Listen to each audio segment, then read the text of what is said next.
or Steve, whenever, if you want to give people a couple minutes or want to get rolling, that's up to you guys. We'll go ahead and get started here. As people pop in, I'll get them on the list after that. But yeah, welcome to this week's men's basketball press conference with head coach Eric Peterson. The men are back at home this week for the final week of the regular season. Got Omaha on Wednesday before hosting South Dakota State on Saturday. And with that, we'll open it up to comments to Coach and then jump into media questions from there with your hands raised. Go ahead, Coach. Yeah, tough trip for us. Obviously, 2 losses. Denver, 6-point game with 4 minutes left. Our youth showed, lost our composure a little bit. Both games we did not shoot the ball very well. 4 for 14 against Denver and 3 for 18 against Oral Roberts. Missed 11 free throws both games, so that's disappointing. And if you look at our assists and turnovers, it just hasn't been great. 11 assists, 11 turnovers against Denver, 10 assists, 14 turnovers against Oral Roberts. So tough trip. We got to keep moving. We got to move forward. We got 2 tough teams this week. Omaha has been playing great. A lot of momentum there. They have a couple guys that are playing differently than the last time we played them. And then obviously South Dakota State at home. Both teams we beat on the road. So I'm sure they'll be eager and hungry to get a win at our place. All right. Who'd like to go first? I can go if it all works. Yep, go ahead. Coach, you mentioned that it's 2 teams that you have beaten already this season, and given how close a lot of these games have been, you draw some confidence on, okay, last 2 games of the season we can get 2 wins here and potentially improve our status quite a bit against teams that we know we can play with. Yeah, I think technically we could still, if Denver loses at Oral Roberts and we win both, we could maybe be the 4 seed, if that's right. Otherwise, we're looking, 5, 6, 7-ish on the seeds, and a lot depends on this week. So it's a huge week for us. I think Omaha we played so long ago. I don't even know how much our players remember. That was the first game without Isaac Bruns, so maybe caught them off guard a little bit. They had one of their players that I think was suspended for the first half, and Glover. And Glover's been great over the last 7 or 8 games. He's been unbelievable. So that'll be a really challenging game. They're tough. They're physical. They're just playing differently. They're playing more confident. They're playing a different 5-man, which I like to think our 5-man's pretty good, and they're going to probably defend him differently. And then South Dakota State, obviously played out of our minds in the first half and just hung on in the second half. We were not great. So I don't know if they're looking at that.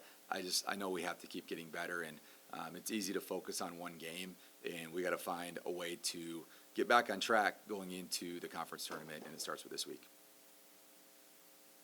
I wanted to ask about how you feel like the challenge system has worked for you. This is the first year you guys have obviously had it in college men's basketball. What's been your review on how well it's gone and how you sort of learned to operate with that? Yeah, I like it. I wish that we could get the stuff quicker. I think, at different levels, I think there's a guy, that just sits on the iPad and can review it a lot quicker than we can. We have iPads on the bench, but it doesn't automatically just go to it as quick as we want it. So we don't have as much time to go to it and just check it. It's more of a feel thing for us. I lost a challenge at Oral Roberts, under, a minute left, and I just kind of had to do it just to have a chance to get the ball back. I think we were down 1.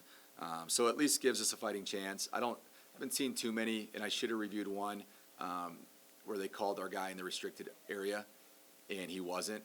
And obviously I couldn't see it till a minute later with the iPad. And, the official came over to me and said he checked it at halftime and he was wrong on it.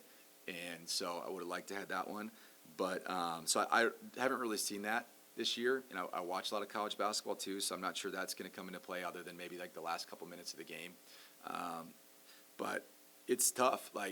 You got to decide, what's the score? Are you willing to risk a timeout earlier in the game, or are you just going to save it for the last 5 minutes of the game? That's been the toughest piece for me.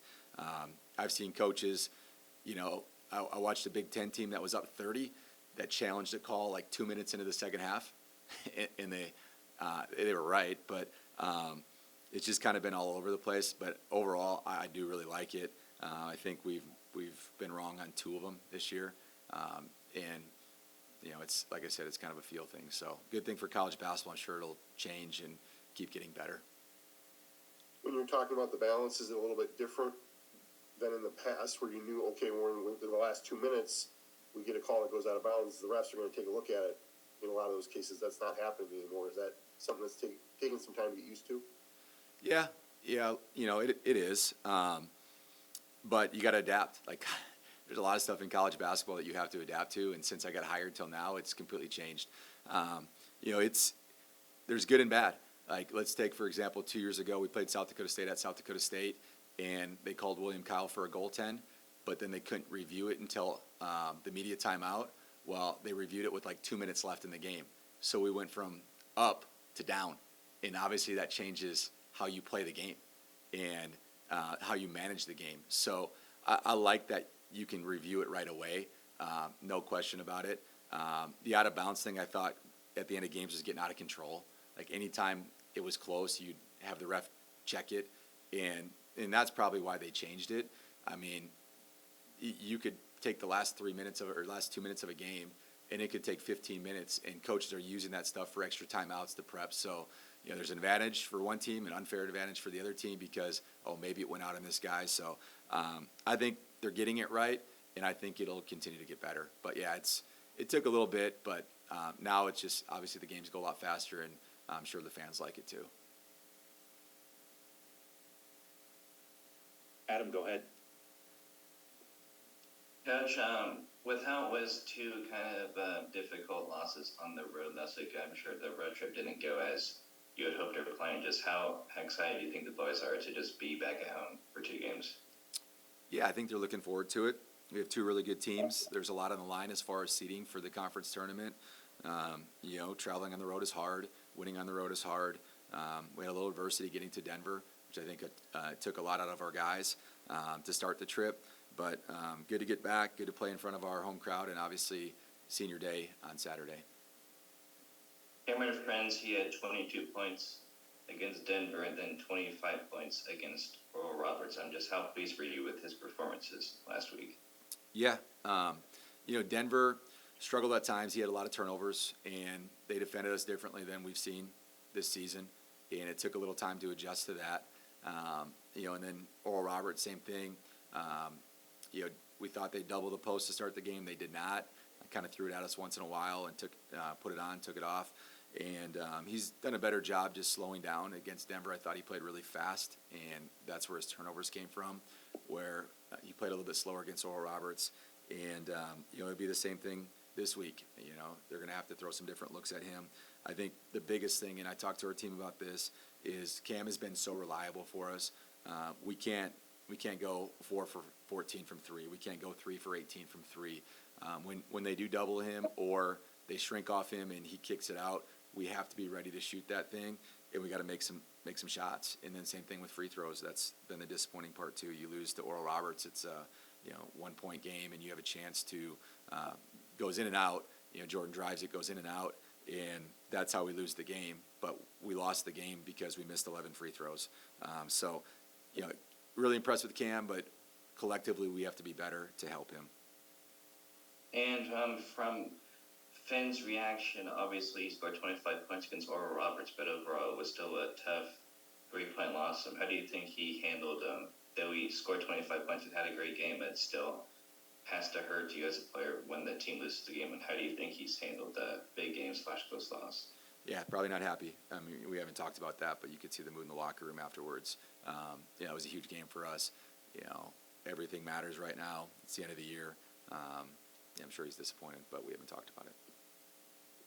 And with how you beat South Dakota State by 1 point in the last game on the road, it'll be at home in senior day and against an in-state rival. How do you think that could be like a big game at home to close out the season? Well, anytime we play these guys, it's a big game. Bragging rights on the line. We haven't held up our part of the rivalry in the last however many years. It just, they've got the better of us. So I think the biggest thing is we need to keep going with it, and we need to keep being competitive and, beating these guys. So it is a rivalry, and it brings more people to the stands both ways. So senior night's an awesome night or awesome day. South Dakota State, you get them at home. That's an awesome opportunity to get a win and play an in-state rivals. So I think when you combine those, it's even more magnified. And I'm sure so far most of your focus has been on Omaha with how that's the weekday game. But what do you think is going to be the key to defeating South Dakota State on Saturday? Honestly, I haven't watched them yet. Our focus is on Omaha. Omaha is tough. They're physical. They're playing well.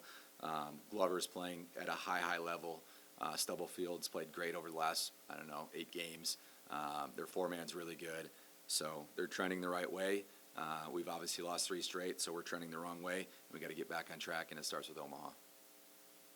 And against Denver, with how it was mentioned that Finn scored 24 points, what was it like with how freshman guard Vince scored 19 points to go along with him? What was it like having a senior and freshman both combined to have a big game like that? Yeah, I think the important piece is you just play within the offense, and whoever scores. It's not like, Vince said, I got to score 20 points tonight. Vince did a really good job of driving closeouts. We talked about that last week against UND, where that's probably his strength is getting paint touches, using his shot fakes, pivots, getting to the rim. And obviously they did a good job taking away Jordan. And, Uzi had a little bit of a down game. And Vince obviously stepped up and played really well. And we need everybody to play well. All right, thanks, Coach. Thank you. All right, Coach, that's all we got. Thank you guys. Go Yotes.